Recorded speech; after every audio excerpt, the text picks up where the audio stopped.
Can you carry a game in Aguilo as weak side ADC? This is what we're gonna understand today. We're playing with Agurin, which is one of the most famous junglers in New West. Today, I am in duo with my friend, which is Alistar. He is not here now, but what I want to show you is that I played a full weak side game in Aguilo, literally full weak side, and I want to show you the thought process and how to play around your jungler rather than ADC in itself, right? So we're playing against also really good ADCs. The enemy ADC is 1k 100 LP. We played so much Alistar. My friend is a one-trick Alistar, just for you to know, and 99% of the times these lanes start in the same way. They start where the enemy is pushing in and you can't do anything, and you play at best level 3, level 4. We are gonna place a ward here. This ward here is so important. You're gonna see it in Korea, you're gonna see it in US, you're gonna see it everywhere.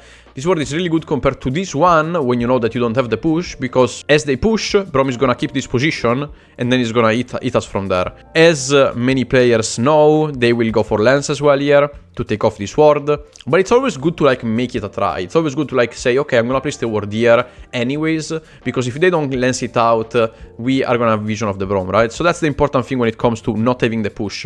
When you try to contest the push, having this ward is really important, but when you have an Alistar, it's kind of pointless, so we decided together mutually that we're gonna place this ward here. On top of that, our jungler is puffing bot side, but contesting this Scuttle is kind of unrealistical, and you will see it in a few. I sort of like just wanna like get the wave here. As you can see, I went for E, not even Q. I could have went for that, but I just like wanted to play as low as possible and just like get minions without losing too many HP. You see, I even baited the Braum E there. And heroes, they are just like slow pushing, you see, and the guy just like lances the ward now.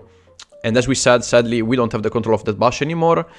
But it doesn't matter as much because this wave, it's already really near to the tower. And we sort of managed to like have a lot of HP in the end, you know, counting the Alistar healing, counting that I still have the potion. This is not even that much of a problem. So I can still like look for some last hits and Yali going for Ws here and there. Just make it so that this is actually a good amount of HP for the type of lane that I am in, and I know that Alistar passive will heal me out as I get later on into the game.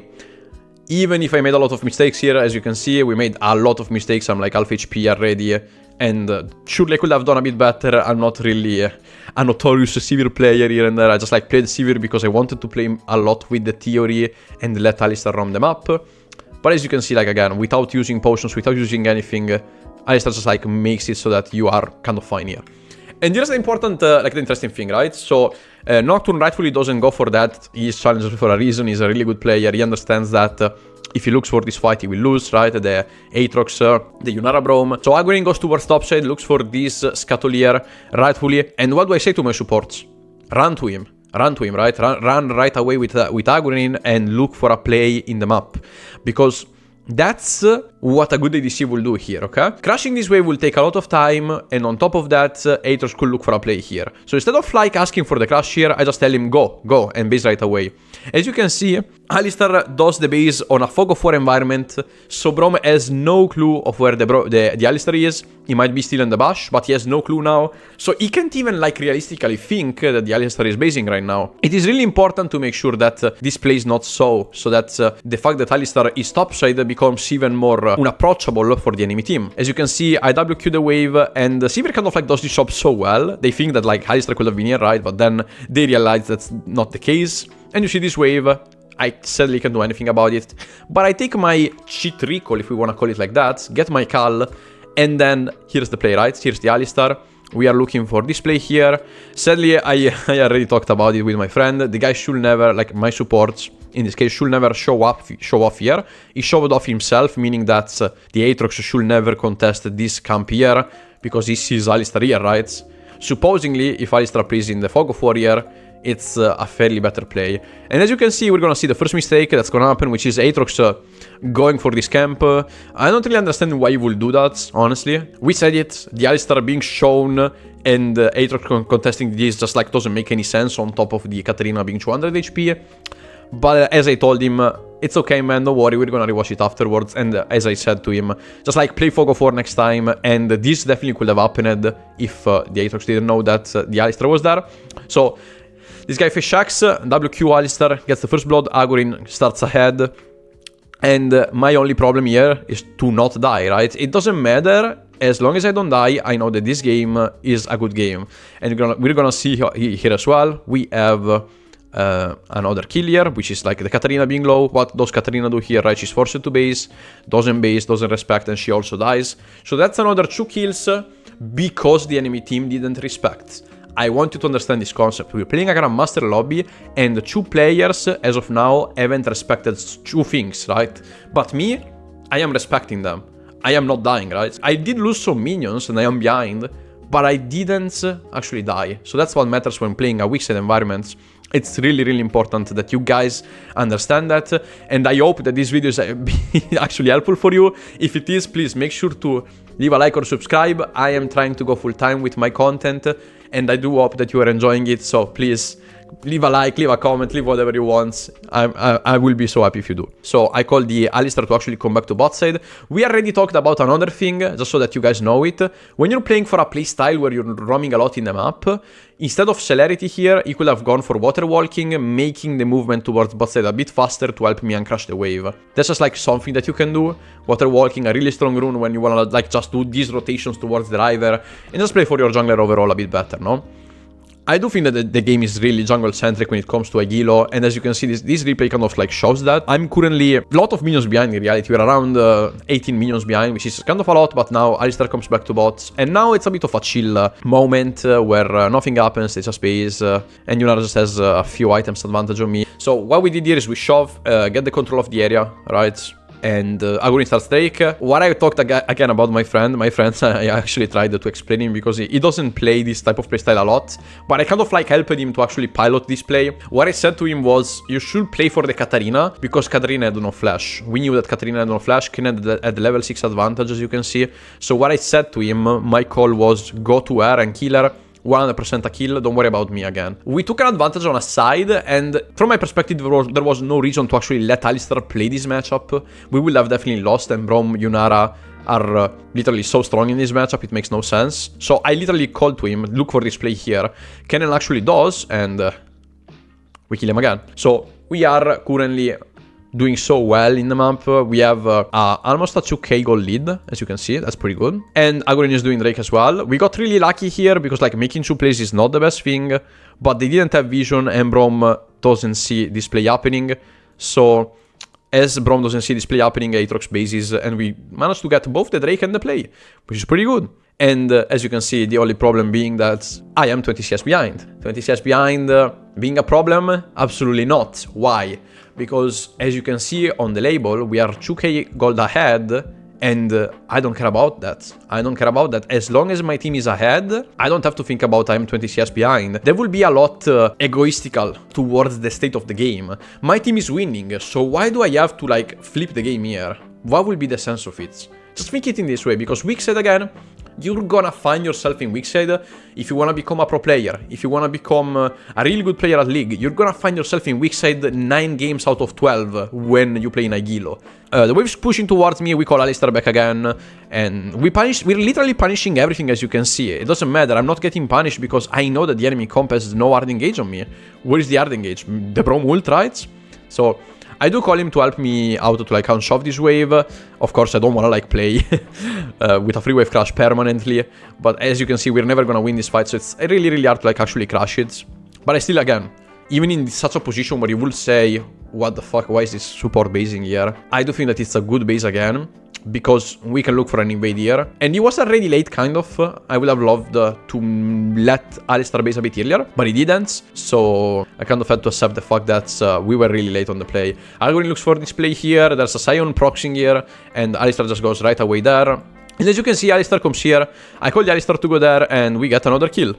In the meanwhile, this guy's holding the wave, freezing. But where is the Braum? Like, you know, the Braum is not actively like doing anything towards what's happening in the map.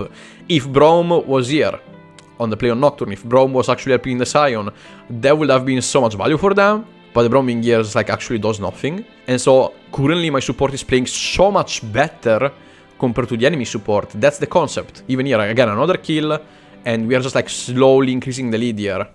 Again, I'm losing a lot of farm. I'm going Q. Here I respect the Braum engage here. Even if I don't have vision, I know that the guy's gonna look for an engage on my back. Because if he didn't play here on the Nocturne play, and he didn't play for the Alistar play here, he will definitely come back to bot lane or play for mid lane. Those are his only two options. And as you can see, being executed, I throw a Q, I see that the guy is looking for an engage. He ults forward, but there's no real engage. Okay, Yunara has no way of killing me here. So what happens is this guy just like wastes his ult, there's a Q of Braum, and I don't die. I don't die, the wave almost crashes as well, making it so that the wave goes back to the center. 82 to 15. But if you watch the label, once again, we are almost 3k gold ahead. All of this with the power of roaming and actually winning for other lanes. If we were losing other lanes, this will be so bad. You just have to understand the context, right? To take it from a perspective, right? We can press X and watch the gold. Yunara has only 700 gold in more than me, which is literally 2 kills only. 2 kills is no more than the advantage that Kog'Maw has. Everything else is just a plus. So having 6 kills in the map means that we have still an insane advantage anyways. I WQ this wave and then I base and I call, of course. I don't want Alistar here because the wave is crashing, right? And Braum might be looking for this play here. But now we're really strong, so we can play for this play. Agurin definitely wants to play for these fights. And my top laner is stronger, my jungler is stronger, my mid laner is stronger. So it's definitely a playable thing, and that's why I call Alistar to go for mid lane. As you can see, being executed again. We go towards here, call the play, and Braum decides to look for this, right? And now this is, again, another important part of playing weak side. I see Braum here, which means only one thing, right? It means only one single thing. The enemy jungler won't contest this one, unless he's crazy, right? The enemy jungler is looking for a side play. Okay? The enemy jungler is looking for a side play. And you will see that the enemy Aatrox comes to make this play. Now, with Adu is so easy to understand that because you see there's a lot of deep vision and we can understand kind of if the Aatrox is here or not. But in general, I just like ask to my friend, where is the Aatrox? Do you know that? But Braum is almost a confirmation of what we said without even knowing his position. But I do like to have the confirmation with the ward so that I can know if I have to drop the wave or not. And we're gonna see it here now. The Aatrox enters here, spotted by the ward, and you see my position is already really defensive, already knowing that we were playing for top-sided Scuttle, sorry, Voidlings.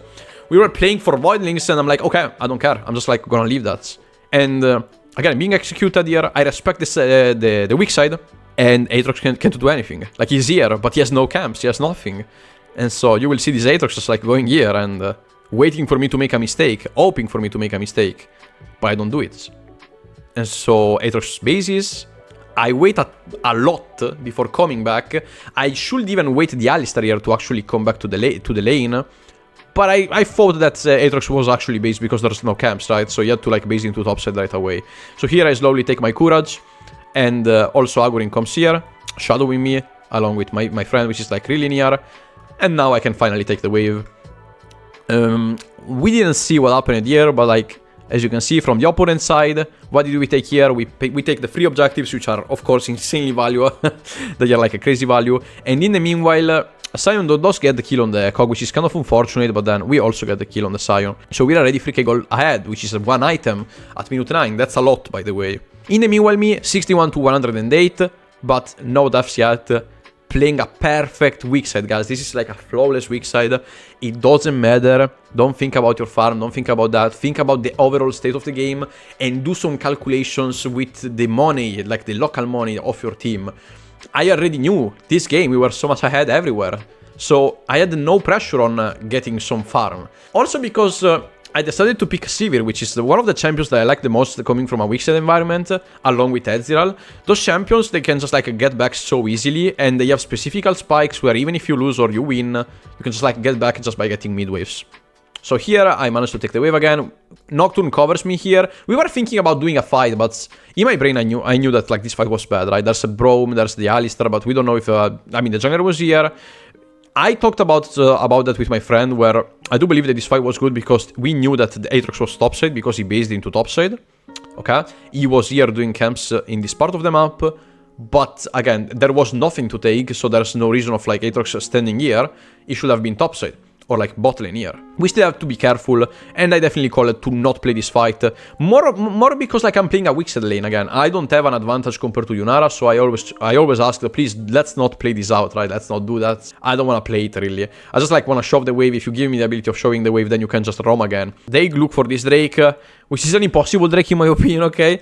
There's Agurin which wanted to play this Drake so hard. I honestly don't agree with that. If you see the current position of our players, Kennen is here trying to stop the proxying Sion, our Kog'Maw is proxying, and their 3 versus 3 is actually fairly better than Katarina the first movement compared to the Kennen, which makes this play actually unplayable. So we do call to not play it. The guy wanted to play it so heavily, but I said, no, please don't do that. I'm just gonna take a wave advantage, and I'm gonna take a turn advantage here just by doing that. And I already said to my friend again, even here, that it was another mistake of him. Of course, there are a lot of mistakes, guys, regardless of like being an Aguilo player, because my friend again tends to play more for the lane, but I'm like teaching him as well to play outside of the lane. And you see here, the Raptor fight is what I wanted him to be on, because when you drop an objective, right? I just wanted to teach you that as well. Here we already decided to drop this Drake, so Alistar being here just does nothing. Just does nothing, especially when I'm Sivir. I can just like WQ the next wave and then like ask Alistar to go with Agurin again, especially because we're both proxying. We have a lot of pressure in this part of the map, as you can see. Like there's a lot of dead space where we have the Kog'Maw here, we have the Nocturne. Like there's a lot of concentration of players here that can happen, especially with the Alistar. So 3 players in this side of the map, 3 players on this side of the map. It's pretty much the same concept as before, but Katarina being behind means that if I see her coming bot, I can just literally drop, and I could just like literally drop the tower, and that will be completely fine. Again, the same thing as the start, you remember, where there's this Raptor fight, the same Raptor fight. I wanted the Alistar being here and then fighting here. That's something that we kind of like misplayed. I believe we misplayed that. Braum not being there is also another mistake. Braum being here could have actually changed the game, but again, I don't know why Braum kept standing bot side so much this game. That's crazy to me, counting the lead that we had. And so the same thing happens here, and then Nocturne plays for here. And then here it's the only single mistake that we made in this game as a duo. My friend engages here, and I do think that this fight was unplayable because Yunara had Kraken, and I told him, don't play this one, I don't have anything. And so this is like a huge mistake of him, that then he dies and he gives some gold to her, right? We didn't die, both of us. We'll have lost the tower regardless. But I just want you to know that's the only mistake that we're gonna make in this game from a weak side perspective. And from there on, it's just like gonna be so much better. So we take the wave. I'm gonna play slow till I have Essence River. I remember it was 1k 500, 1k 600. So I'm gonna just like play slow, a few waves to then just base into mid lane. And Essence River is just all that I need, right? Essence River is all that I need. Like, there's nothing else. As I go mid lane and I have Essence River, getting back to the farm of Yunara, it's so easy with Sivir. Just like wanna WQ the waves endlessly. And you're gonna see that I'm gonna like catch up the advantage so slowly, because I don't even have to like learn how to last hit, no? There are a few fights here and there. This fight was really deep for me. But we are really strong, so we can force out a lot of things. Agurin playing really well. A bit deep sometimes, but most of the time it's really good. And then we WQ, look for fights. You see this fight, I take the wave, this guy has to take it. And now we just have like the first movement everywhere, right? It seems crazy to say the least, but like Yunara being ahead in this game just did nothing towards the enemy team. Yunara could have worked if the game was even, or could have worked if she was 10-0. But she has nothing of that. And Nocturne being 10-0 is just like such a good, like being really fed. It's such a good thing against the Yunara, because she can just like jump on this guy and then you see what happens, like making mistakes, maybe doing the wrong jump, and then he just like dies. And then he just dies. Like that's their strong sider, by the way.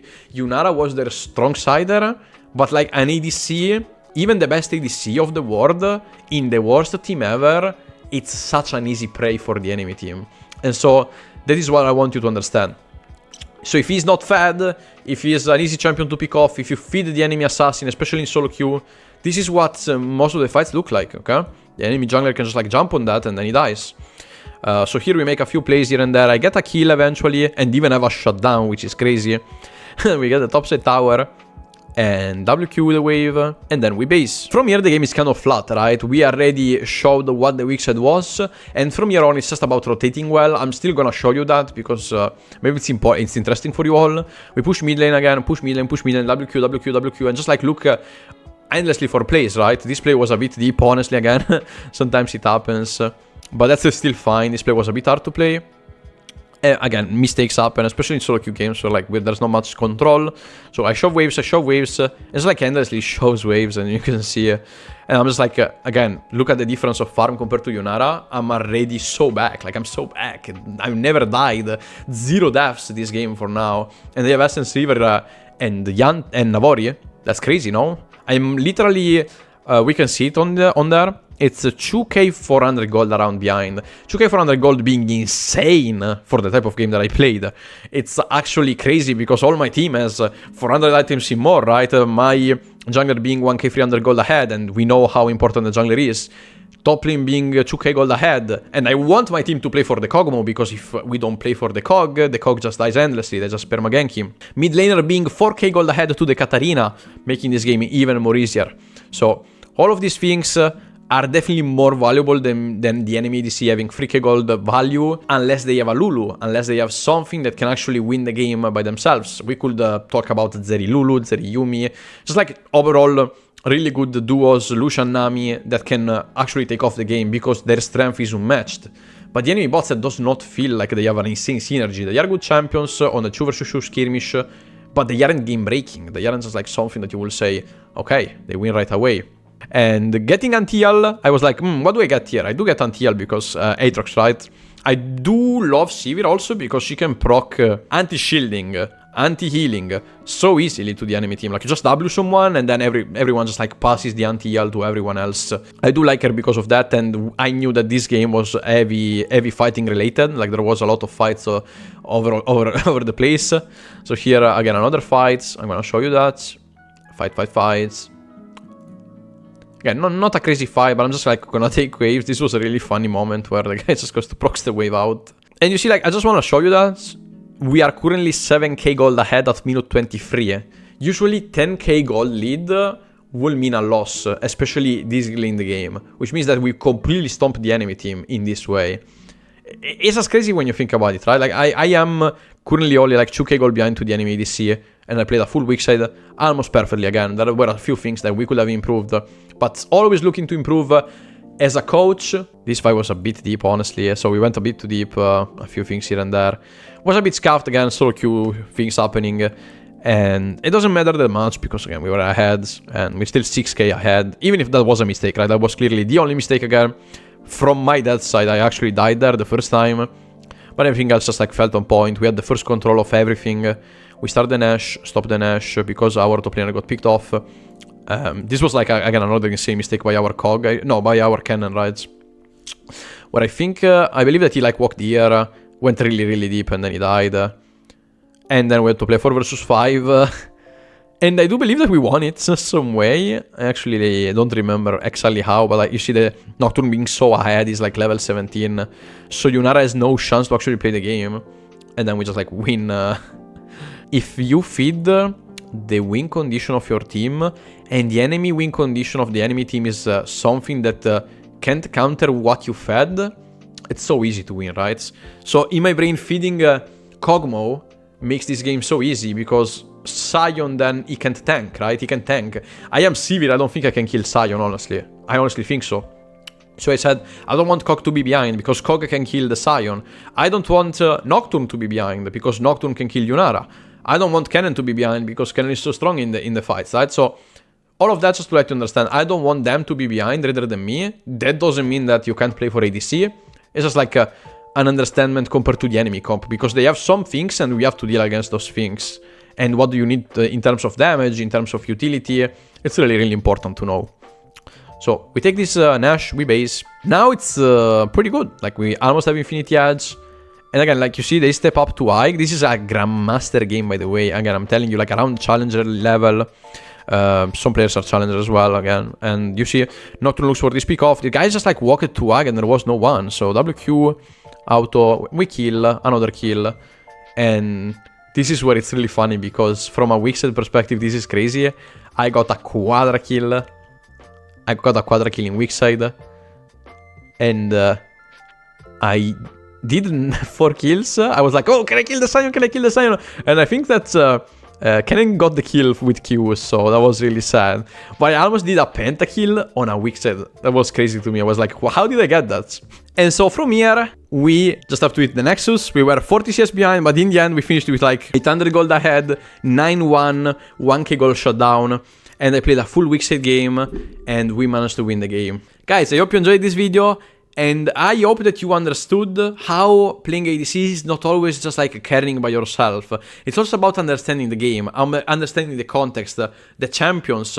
There are so many things that this game can actually bring you. The important thing is always to think it's not always on me. It's about how we play it as a team. Thank you so much.